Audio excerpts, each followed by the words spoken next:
Jadi sanad itu apa? Berjenjang.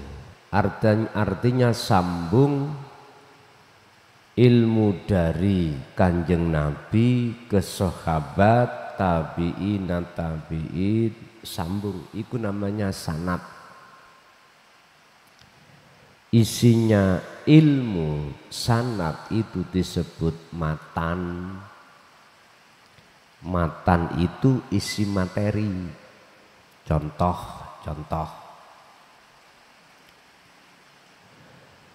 Sanad keilmuan tentang masalah hadis yang membicarakan tentang sholat. Nyambung boten, rawine iki yang menceritakan ini sambung napa mboten. Sambungi ikulah disebut sanad. Sanad yang muttasil, tali yang sambung.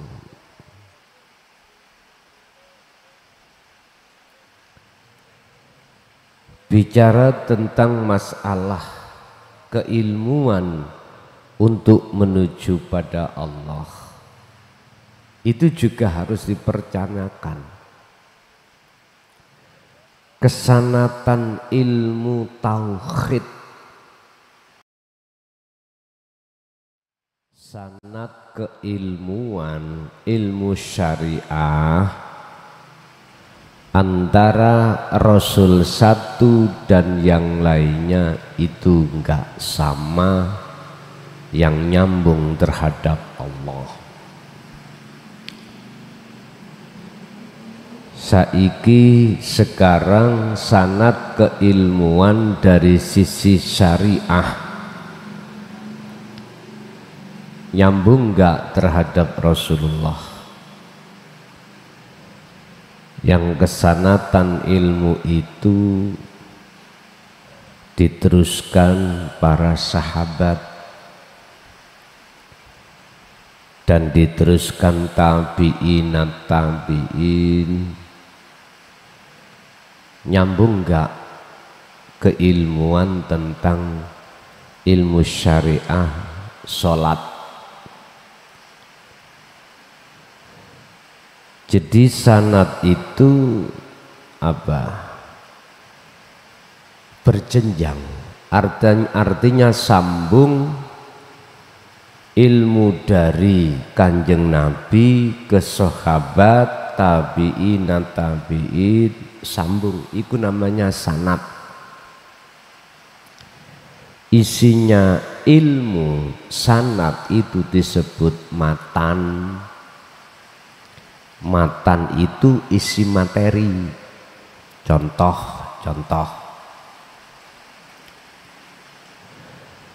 Sanad keilmuan tentang masalah hadis yang membicarakan tentang sholat. Nyambung boten,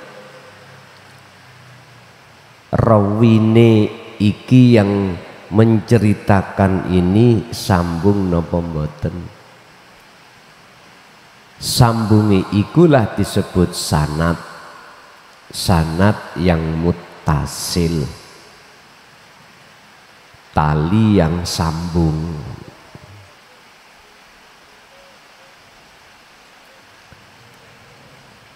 Bicara tentang masalah keilmuan untuk menuju pada Allah, itu juga harus dipercanakan.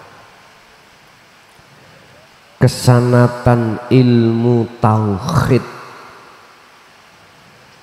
ini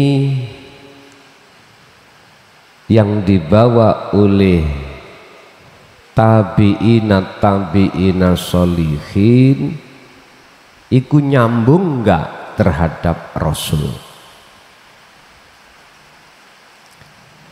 Khusus bab sanad keilmuan tentang tauhid mulai dari Kanjeng Nabi sampai terhadap Rasul di atasnya sambung.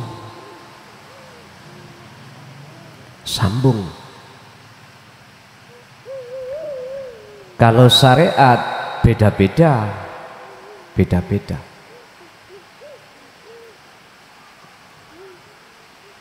Sekali lagi, apa tentang ilmu syariah atas kesanatan dengan kesanatan ilmu hakikat atau ilmu tauhid itu enggak sama.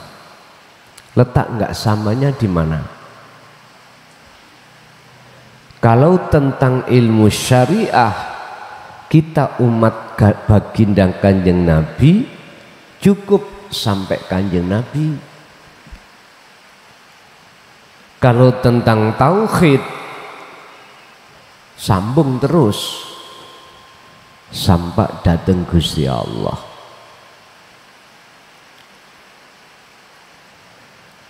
Sekarang mulai Nabi Adam sampai Kanjeng Nabi Muhammad, kalau bicara Allah itu yang mana?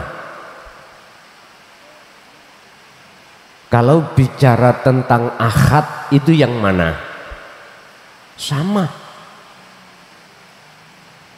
dengan apa yang dibicarakan tabi'in as-solihin, nggak geser, serambut pun nggak geser. Tapi jikalau syar'i geser, akhirnya muncul madhab-madhab itu geser. Hal ini Allah teguhkan di dalam surat Ali Imran ayat 103, wa'tasimu do cecekelono sira kabeh bihablillahi kelawan taline Allah. Mana? Agama miturut syariat. Agama yang mana yang dimaksud? Agama Islam. Mulai zaman Nabi Adam sampai Nabi Muhammad sama agamanya, agama Islam. Islam yang bagaimana? Lah ini yang perlu kita bedah.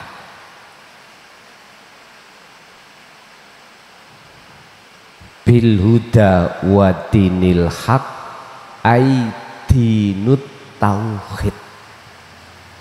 Dinul haq, agama yang hak benar,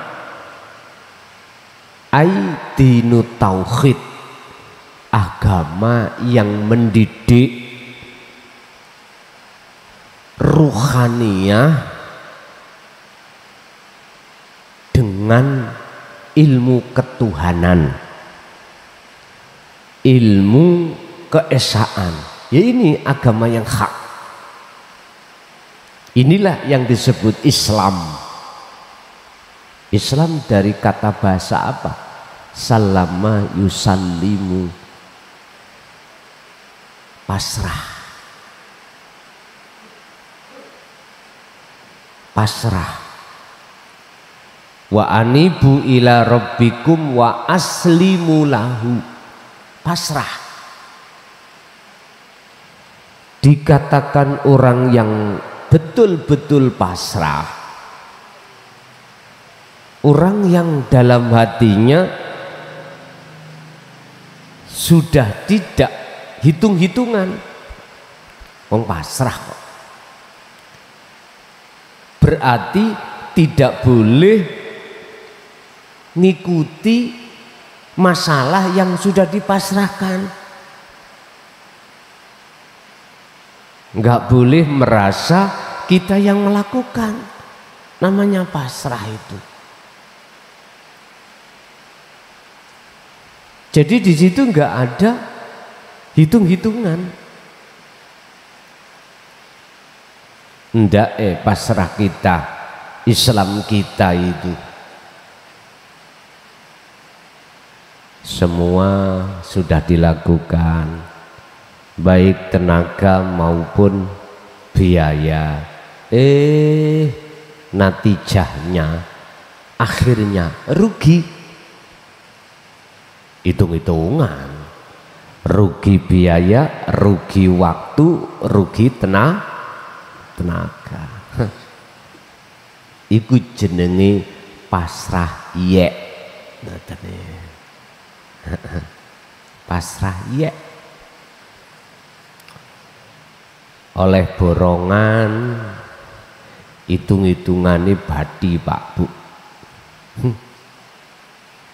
Tengah dalan kena musibah, ujian,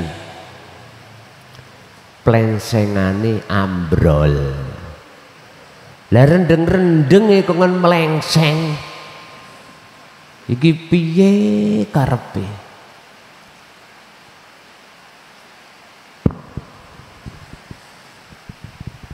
Rendeng-rendeng iku ngecor dalan. Nanti tambah kuat. Cor itu kalau kena air habis dicor tambah kuat. Ngaspal jalan ya merotoli.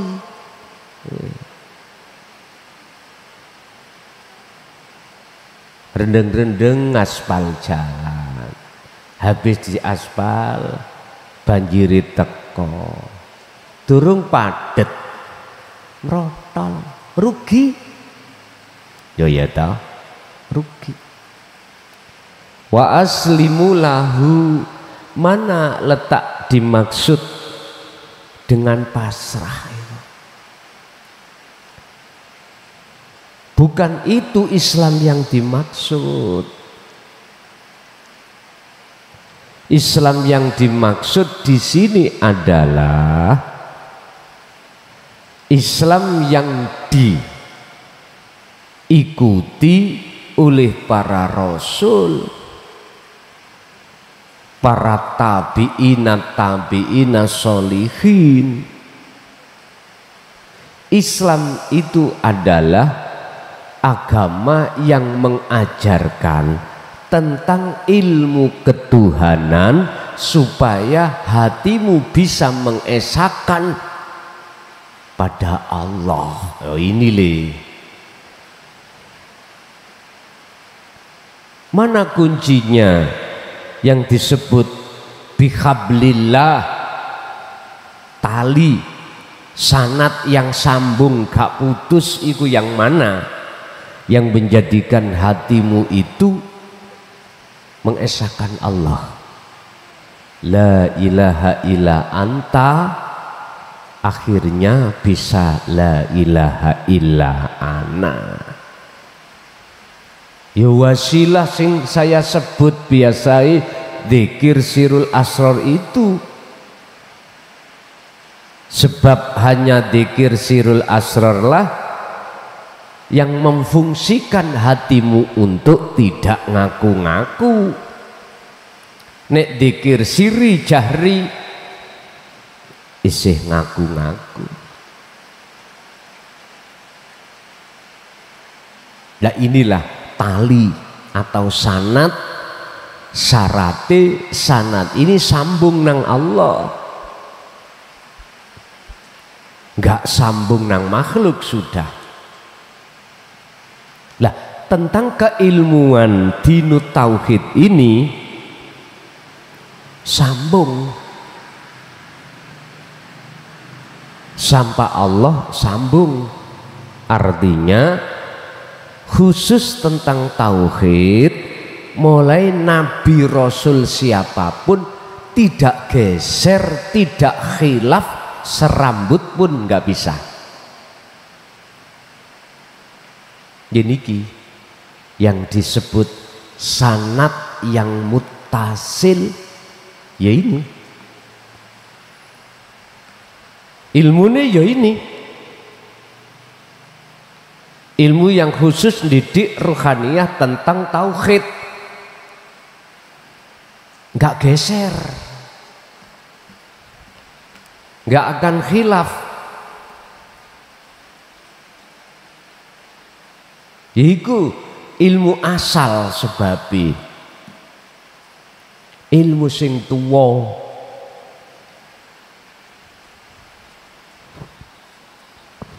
ilmu yang tuwek, ya ini nggak geser. Sing geser, sing khilaf niku ngilmu enom, ya iki ilmu syar'i. Sampeyan lihatlah tentang imam-imam di hukum syariah khilaf. Madhab ini harus gini, madhab B harus gini, madhab C ya juga nggak sama, geser.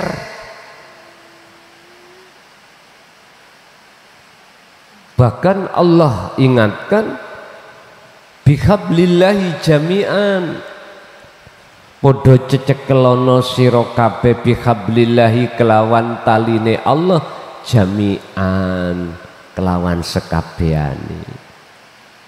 Artine Pak Bu, siapapun Anda, beragama pun apapun Anda, jikalau betul-betul hatimu memegang talinya Tuhan, Andalah yang disebut orang yang tidak bercerai-berai, tidak khilaf, walaupun dohirnya ilmune khilaf,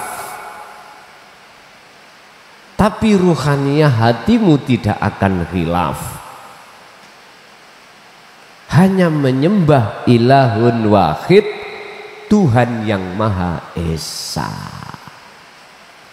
Wala tafarroku, lan ojo podo pisah-pisahan apa cerai berai sira kabeh. Artine siapapun Anda pasti akan tercerai berai jikalau hatimu tidak bertuhan yang esa. Mesti cerai berai.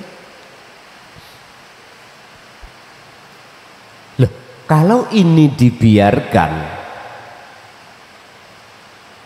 nanti tidak hanya bercerai berai khilaf, beda pendapat secara argumentasi lesan, pasti akan terjadi argumentasi fisik. Itu namanya horizontal. Perang tidak hanya secara lesan, media, argumen secara hujah, tetapi pasti akan melebar terhadap horizontal. Apa? Secara fisik pasti perang. Contoh-contoh dilihat, dibuka di Timur Tengah bagaimana antara Syiah dengan Sunni, sampai ke fisik. Indonesia bisa jadi antara ahli sunnah dengan Muhammadiyah, NU dengan Muhammadiyah, atau yang lainnya bisa akan terjadi.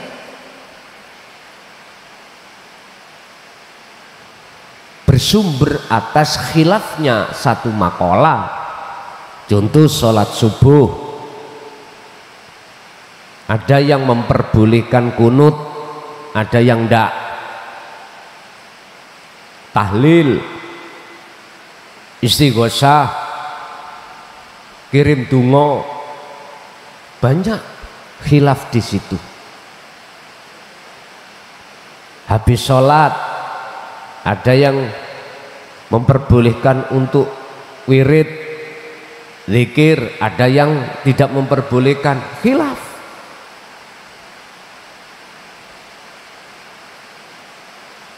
Ayo, iki biarkan. Hasud akan manakala akan menjadi besar, pasti akan terjadi horizontal.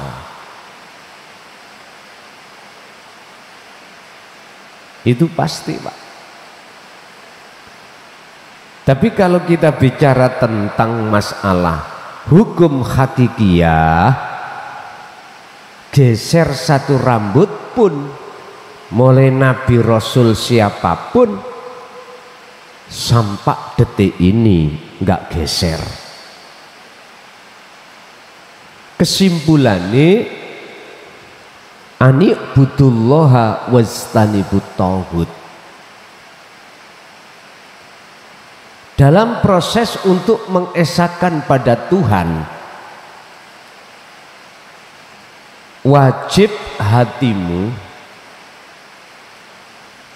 untuk menanggalkan keakuan dirimu. Wes, niki harga mati. Harga mati. Ya inilah yang disebut Islam.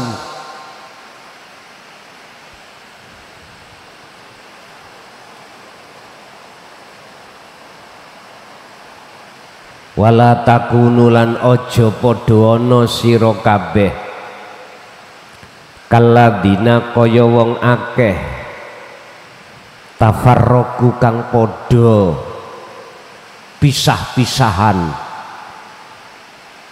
tafarraqu kang padha bercerai-berai sapa ladina wahtalafu lan padha beda pendapat, podo persulayan sapa ladina mimba dima sakwise saking sakwise apa jaahum kang tekohum ing mereka apa albayinatu keterangan kang jelas. Janganlah di antara kamu sekalian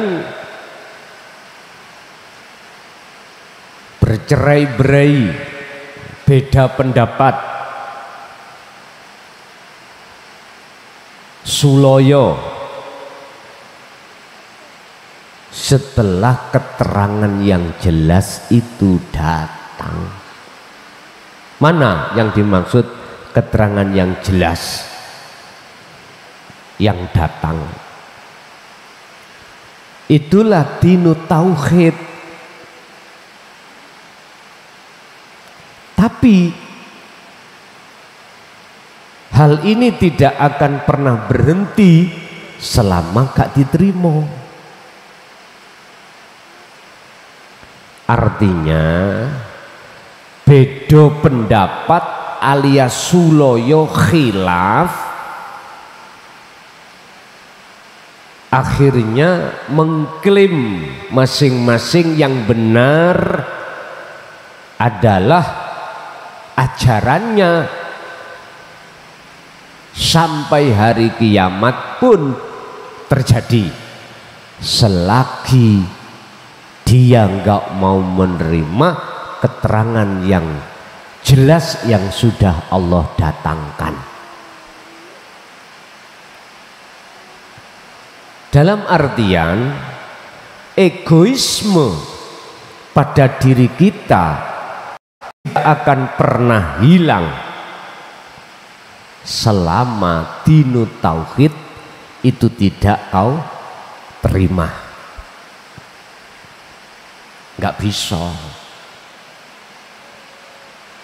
Alimo kaya apa jenengan mesti takabur, sugiya kaya apa, punya jabatan seperti apa mesti takabur. Kurang alim iblis apa? Iblis itu luwih alim katimbang para malaikat yang lain. Mengapa Allah campakkan dari surga ke dunia? Itu hanya kesombongan. Sombong.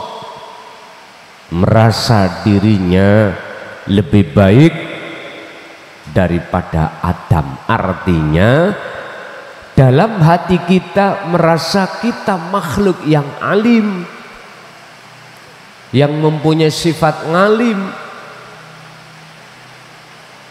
Makanya iblis itu nggak takut apabila sholatmu sregep gak wedi belas, maca Qur'anmu iku alim ya apa nggak wedi, nggak akan takut. Jenengan ahli sedekah nggak takut, ahli hijab pak sing jarene ngusir jin, ngusir malaikat, wacana Allahu la ilaha illa huwal hayyul qayyum, setane lo apal tambahan rawedi. Karena apa? Karena kau merasa dirimu yang bisa melakukan sholat. Itulah kesombongan yang terjadi pada diri hati kita. Nggak takutnya di situ. Kui dermawan, bentuk hati kita merasa kita yang melakukan, bisa melakukan, itu takabur. Dan itu memang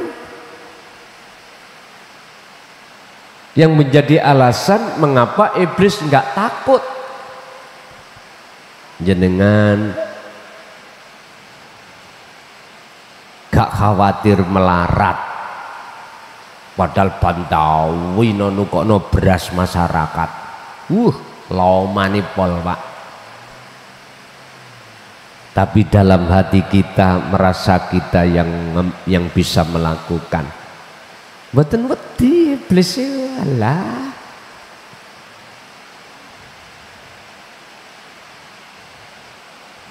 Berarti kita itu yang alim, yang kaya, yang dermawan.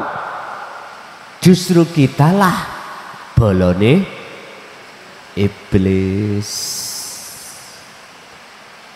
Tapi nggak terasa.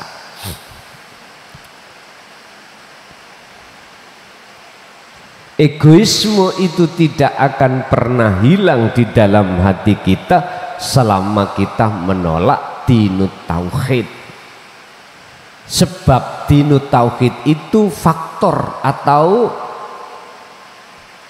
komponen pertama untuk mencetak hati ini bisa mengesahkan Allah. Lah inilah yang ditakuti oleh iblis. Orang yang nggak bisa baca Quran, sholat rang kadang enggak. Orang ini yo ora patek duwe, melarat di hadapan masyarakat terendah, dikucilkan. Nek ngundang tahlil sak RT sing teko 3. Lah yo piye Pak disuguhi jagung marning saking gak duwene. Suguhi jagung marning mulai dibontoti. Sampeyan roh niku kaspe diparut dene apa jenenge nek dibaan biyen pret sawut. Cara mriki sawut wis jarang sing gelem. Sawut sak gegem dibuntel plastik.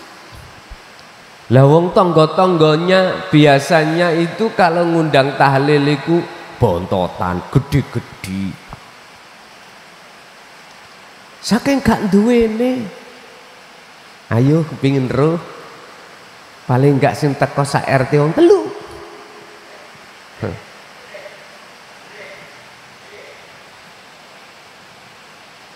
Maca Quran yo gak iso, sholat yo arang-arang, bahkan tidak pernah. Mohon maaf loh ya, mohon maaf. Iki mandang dari kacamata hakikat bukan syariat. jangankan sedekah ya ta, sing dipangan lho kadang nggak ada, tapi ditakuti iblis. Takutnya duduk-duduk Pak. Sebab apa? Minhumul mukhlasin,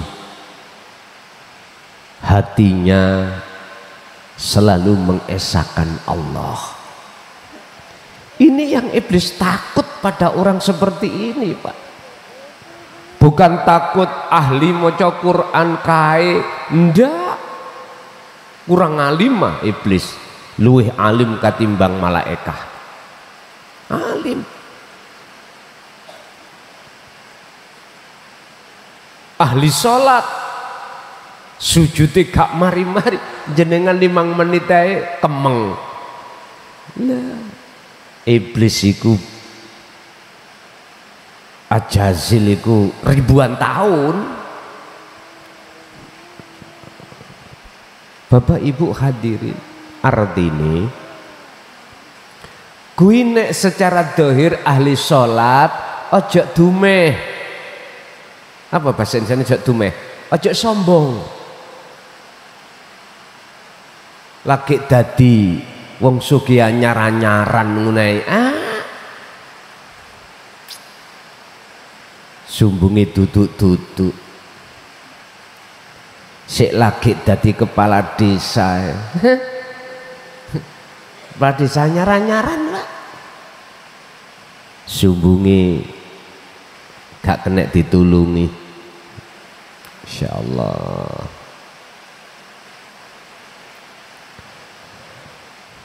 Kita tidak akan pernah lepas dari egoisme tatkala awal kita menolak dinut tauhid. Sebab apa?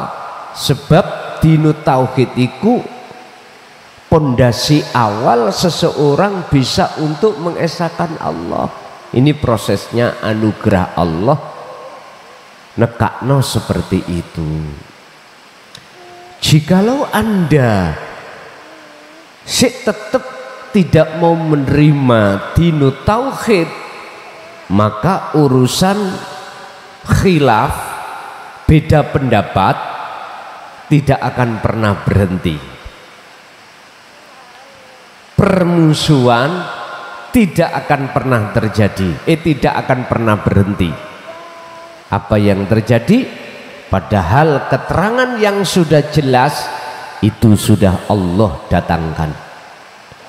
Wa ulaika lan utawi mengkono mereka, hum ya ulaik adzabun utawi ono siksa azimun kang agung. Jikalau jenengan masih bersikukuh untuk khilaf, bercerai-berai, tidak mau memegang tali Allah, sanad yang mutasil secara hakikat, nggak akan pernah geser satu rambut pun, atau tidak akan pernah putus sampai pada Allah langsung, maka wa ulaika hum adzabun adzim. Di dunia sudah ada siksa, hati kita akan selalu gelisah, khawatir dan takut. Sing ngalim takut kelangan kehormatan, sing sugih takut melarat, sing duweni jabatan takut logrok, begitu seterusnya. Di dunia, apalagi besok di akhirat. Malaikat tugase iku enting-enting.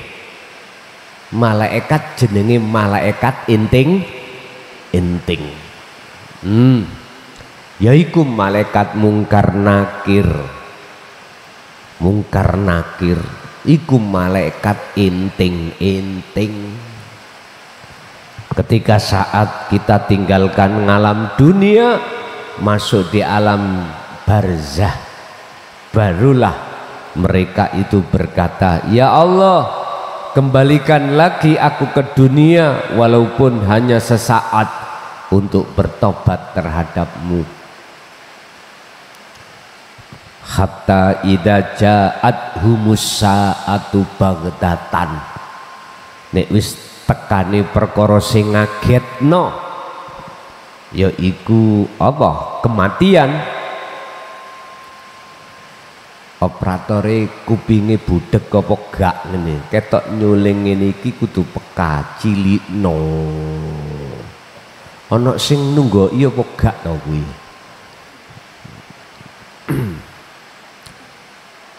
Ket awal mang gak dirungokno apa piye. Pun.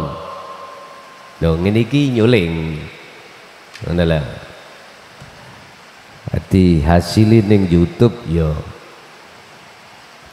banyak sing komplain menyang aku masalah ya. Komplain ya lho. Ya aku kudu kakean cocot kulian. Heeh. Wis kudu. Pun. Jadi mereka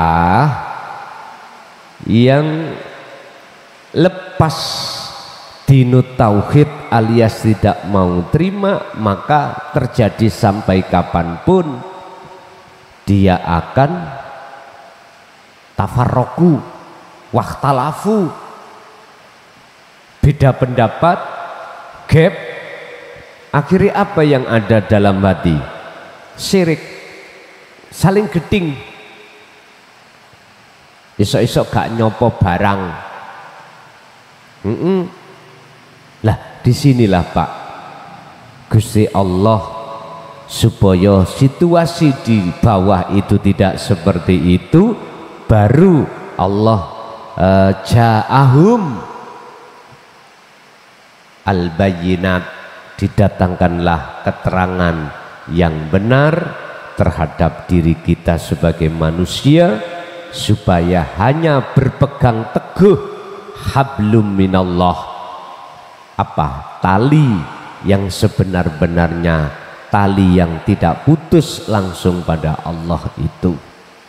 Oleh sebab itu, wahai saudaraku yang ada di Islam, secara dohir yang bedo-bedo bendera, kembalilah kau pada keterangan yang sudah Allah datangkan, kebenaran hati untuk mengesahkan pada Allah. Wahai saudaraku, secara dohir yang beda agama sementara ini, terimalah ajaran ketuhanan itu, supaya betul-betul hatimu itu tinggalkan perbedaan dan perceraian, bercerai-berai, dan menuju satu keesaan pada Tuhan. Jikalau hal ini tidak Anda lakukan, maka ulaika, Gusti Allah sudah mengatakan, hum adzabun adzim. Oke, Bapak Ibu hadirin, itu apa yang bisa kami sampaikan terkait sanad. Sanad adalah kabar yang diceritakan dari rawi satu ke rawi yang lainnya. Jadi sanad ini harus sampai pada Allah. Bahasa hakikat yang disebut sanad keilmuan ini yang tidak terputus adalah dinut tauhid. Mulai zaman Nabi Rasul siapapun sampai detik ini, segeser serambut pun tidak akan pernah khilaf. Justru yang sering khilaf itu adalah ilmu-ilmu yang di luar dinut tauhid. Mekaten. Oke, kita masuk pada sesi tanya jawab. Barangkali ada yang perlu ditanyakan, kami persilahkan.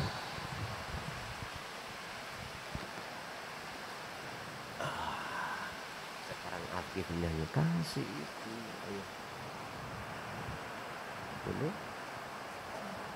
Cek dulu adik kita. Assalamualaikum warahmatullahi wabarakatuh. Waalaikumsalam warahmatullahi wabarakatuh. Perkenalkan Gus, saya Bu Eni dari Surabaya. Izin bertanya. Saya mengenal Ponpes ini ya 1 bulan yang lalu Gus. Setelah menyimak YouTube, kemudian sebulan yang lalu saya langsung baiat di sini dan saya langsung praktek kholwat.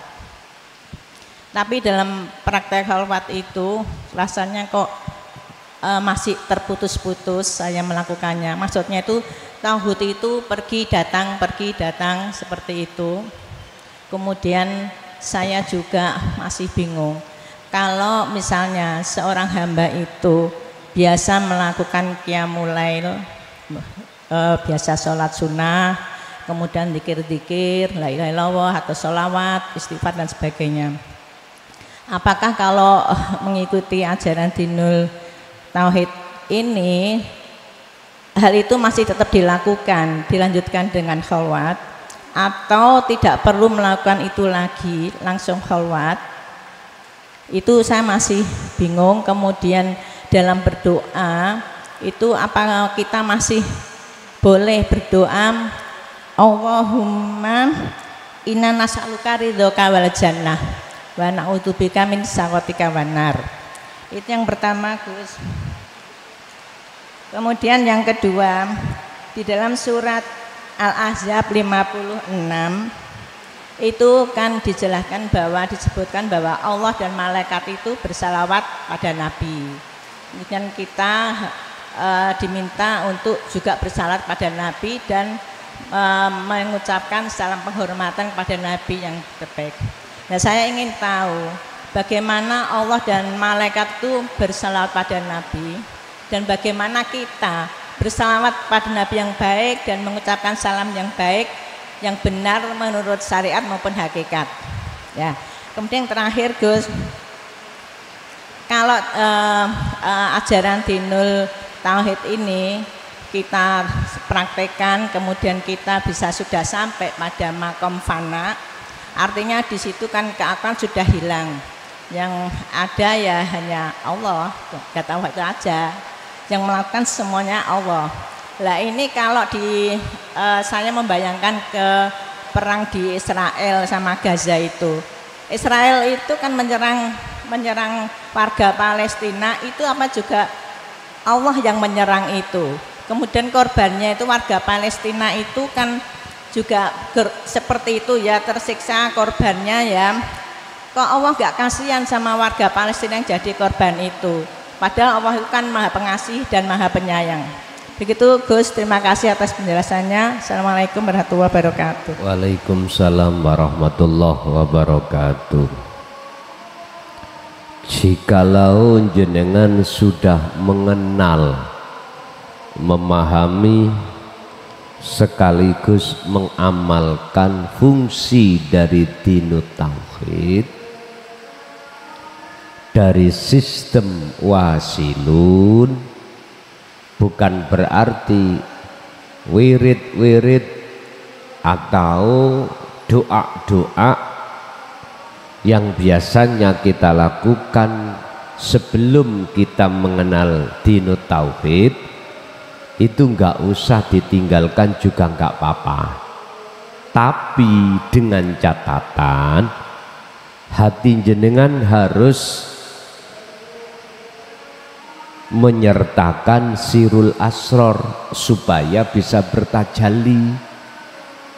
Artinya pengakuan diri kita sebagai makhluk ketika saat berdoa, saat melakukan wirid itu tidak muncul.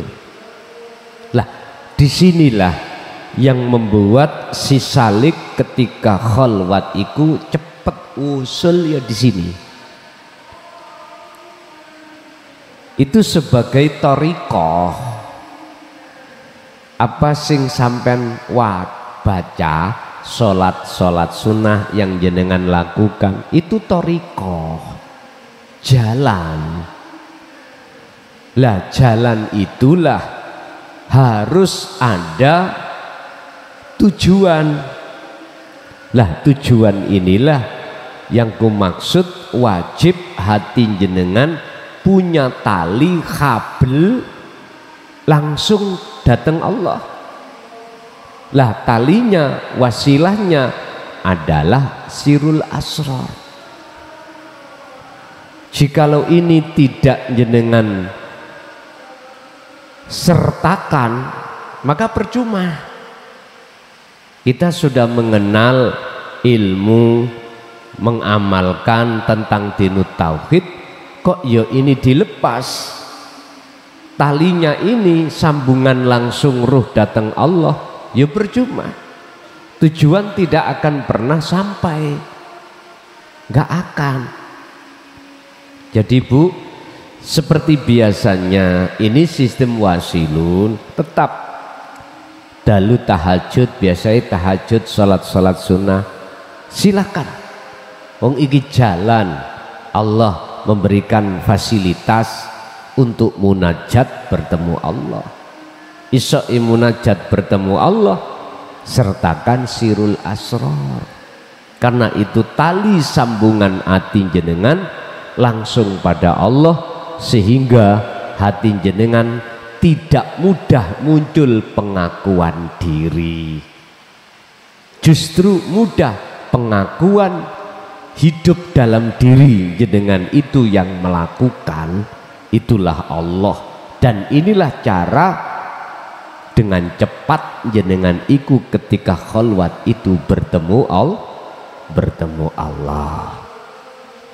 Yang kedua terkait innallaha wa malaikatahu yusalluna 'alan nabi ya ayyuhalladzina amanu sallu alaihi wa sallimu taslima.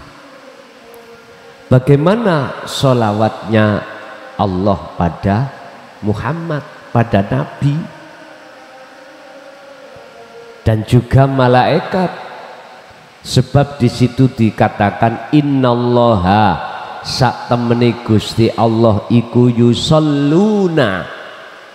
Niki kalau sampai artikan yusalluna moco sholawat, Gusti Allah moco sholawat secara fisik, niki jenenge salah kaprah. As-sholawatu jamak dari as-sholah. As-sholah maknanya rahmat, berarti Allah merahmati terhadap Muhammad.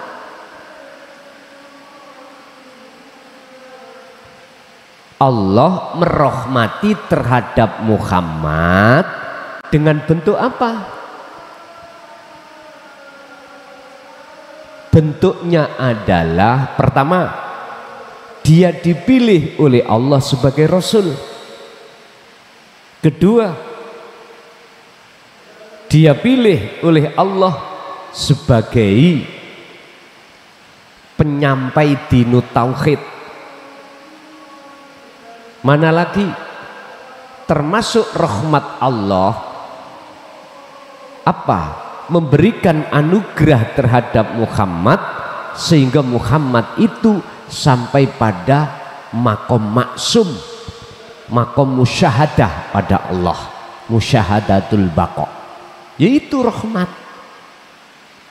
Cuman yang lebih banyak mereka berfaham Gusti Allah moco sholat. Ketika ditanya bagaimana sholawati Allah nanggani Muhammad, mingkem dapet raisok jawab. Ya jangan begitu tah. Kalau kau mengartikan yusalluna iku Gusti Allah moco sholawat, ya wajib Anda harus berani bisa menjawab atas pertanyaan tadi. Menengai wis pokoknya Qur'ane moco sholawat. Maklum Pak Bu tidak mengerti makna dari sisi kodimnya ayat itu. Itu kan seakan-akan apa, mewajibkan kita untuk maca sholawat terhadap kanjeng Nabi doh, yang pada akhirnya pujaan sampai terhadap kanjeng Nabi Muhammad makhluk. Alurnya giring itu di situ mereka, sehingga pujaan sampean, iman sampean ikut terhadap makhluk. Halus Pak niki, halus banget. Padahal keterangan yang sudah Allah datangkan dengan jelas, Allah merahmati. Sama hal yang gini, air ini kalau tidak Allah rahmati, tidak Allah syafaati, nggak bisa air ini sampai minum. Nggak bisa air ini akan menghilangkan rasa dahaga, nggak bisa, karena posisi air makhluk, sifatnya makhluk.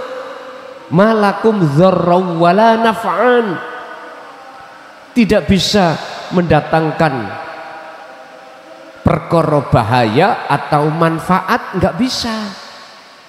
Yang bisa cuman Allah. Kita nggak sadar air ini karena dapat syafaat dari Allah, dapat rahmat dari Allah, seolah-olah akhirnya air ini bisa menghilangkan rasa haus. Padahal yang bisa menghilangkan rasa haus itu adalah Allah. Bagaimana kita akan tahu itu Allah? Wong keesaannya nggak tahu, ya nggak bisa, nggak bisa. Sama dengan itu. Jadi syafaat, rahmat yang Allah taruh terhadap Muhammad untuk diberikan terhadap kita. Ketika kita tidak paham asal usul, kita akan beriman yang memberikan syafaat rahmat itu adalah kanjeng Nabi. Oleh sebab itu maca sholawat terus, sholawat. Kecelik Pak sampean, nek imannya ada di situ. Muhammad itu seolah-olah, aslinya gitu, seolah-olah bisa mensyafaati. Padahal syafaat rahmat itu datangnya dari Allah. Sama halnya dengan saya, gak jauh berbeda. Koyok-koyok seolah-olah ilmu yang kita bahas ini yang menjadikan hati kita tenang, sadar semua Allah, seolah-olah koyoke sangka kelason, tapi asli nih ya sangka urip, sangka yang esa ini. Lah ini loh Pak, asli nih mau kembali di situ baru tahu. Wa malaikatahu apa bentuke malaikat bersolawat jari wong-wong niku, yaitu bentuk Gusti Allah mengutus sing jenenge malaikat untuk membawa wahyu diberikan kepada Muhammad. Satu. Nomor dua, bentuk anugerahnya Allah terhadap para malaikat ini, dijadikanlah malaikat itu golongan makhluk yang taat. Golongan makhluk yang taat. Artinya nyun sewu, anane malaikat iki patuh iku sebab dapat anugerah dari Allah yang sifatnya dikabarkan terhadap diri manusia, yaitu Muhammad, yang disebut wahyu. Makanya ada keterangan sapa sing berzikir warid itu datang, malaikat warid itu. Lah warid itu memberikan rahmat terhadap kita. bentuknya menyampaikan atas dasar diutus Allah terhadap warid untuk menyalakan nur makrifat di dalam hati jenengan dengan tujuan mengusir kegelapan di dalam hati, mengusir penjajah hati panjenengan kali kula.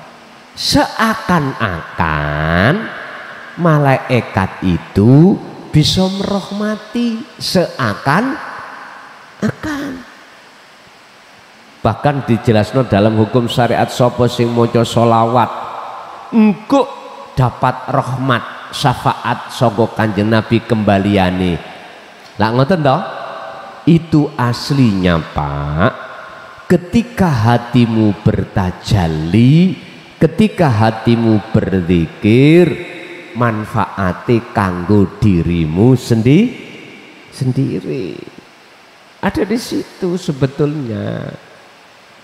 Bon, yang terakhir, berhubung jenengan kali kula niki cara wis dianugerahi Allah, pertama hati bisa menerima dinut tauhid, kedua jenengan ngamalno kadang putus kadang boten, wis nikmat ono, putus sambungnya dalam dirimu karena itu proses Allah terhadap rohaniyahmu untuk menyempurnakan kemakrifatani.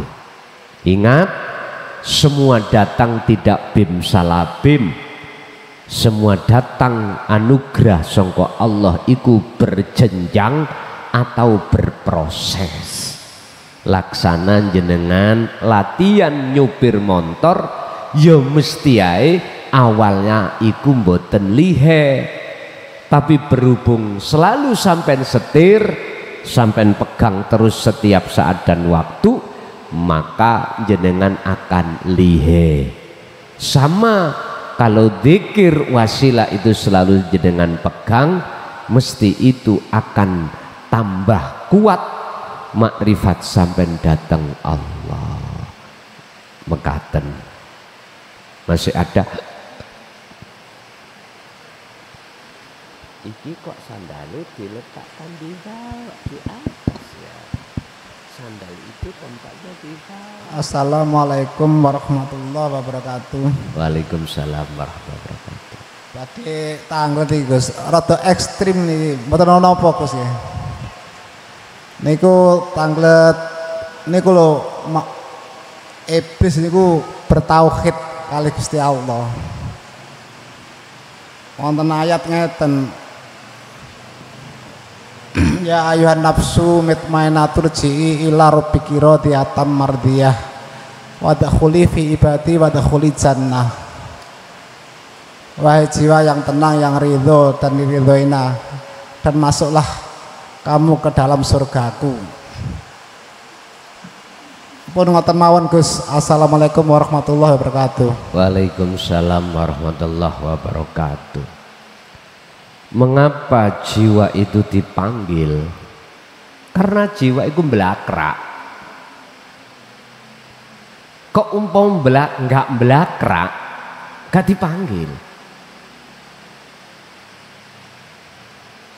Mengapa jiwa itu, mohon maaf, kok belakrak? Karena jiwa itu memang tidak mau untuk bertemu Allah. Ayat itu tadi bentuk kasih sayangnya Allah. Jenengan kali kula enak-enak ning omah kelon, kembul anak bojo, udan-udan dibelani berangkat ngaji, lama-lama mendapatkan ujian, dipaido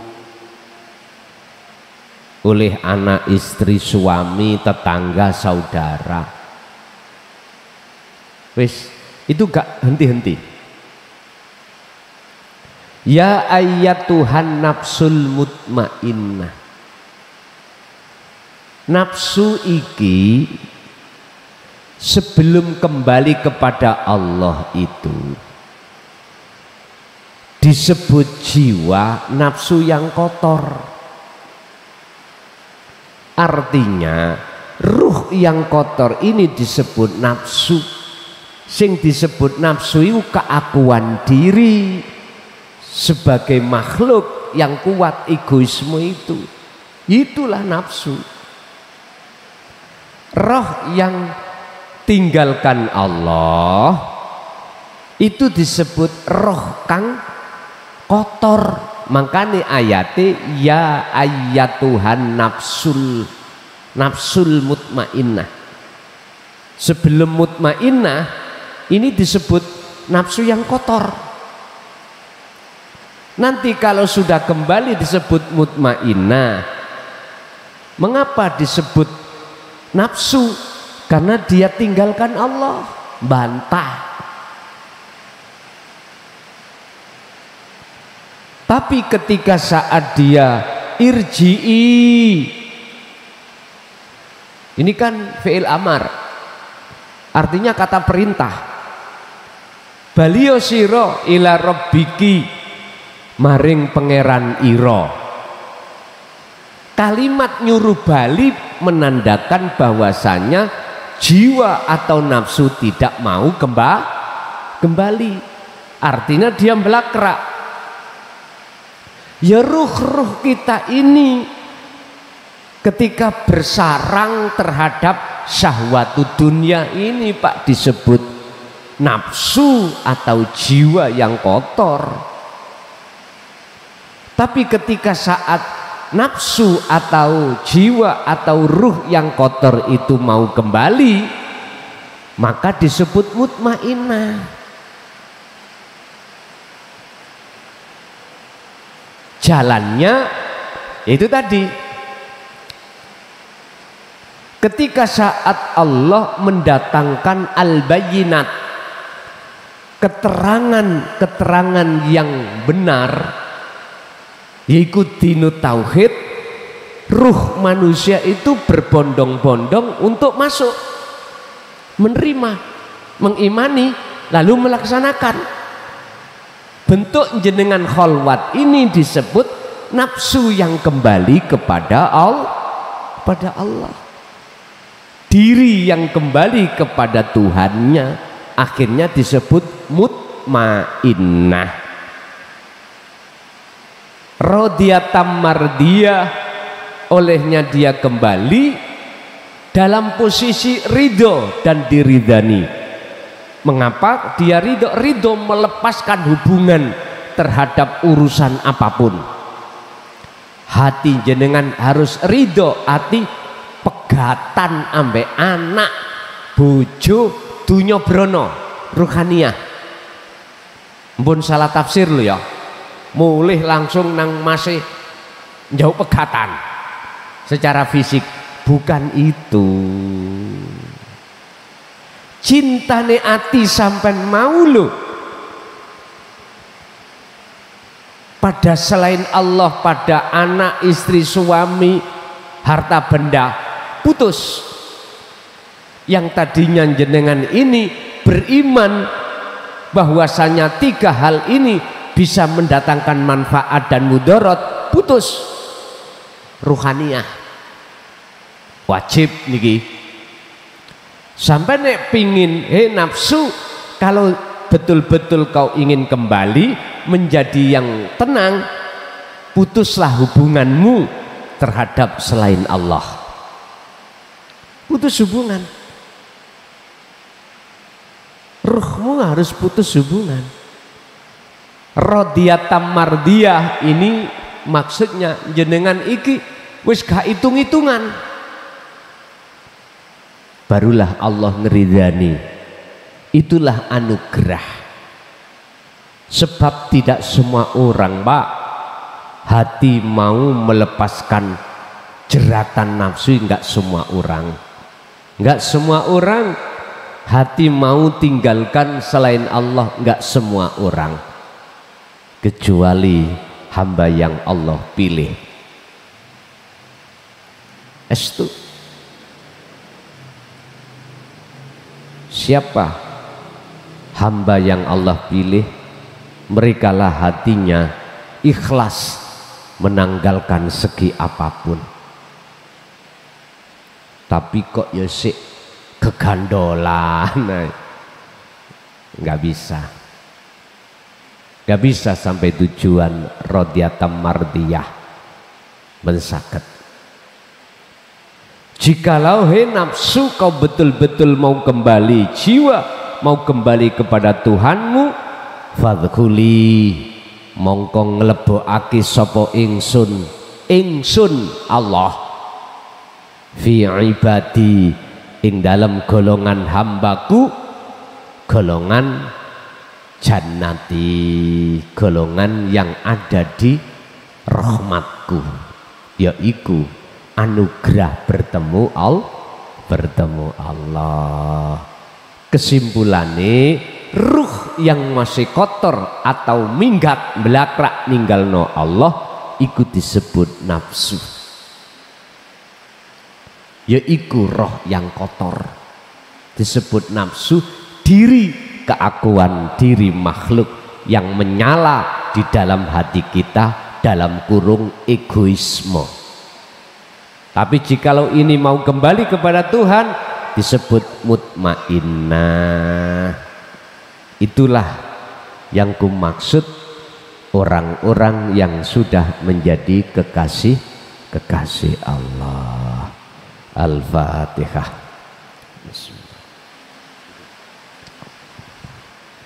Akhirul kalam. Assalamualaikum warahmatullahi wabarakatuh.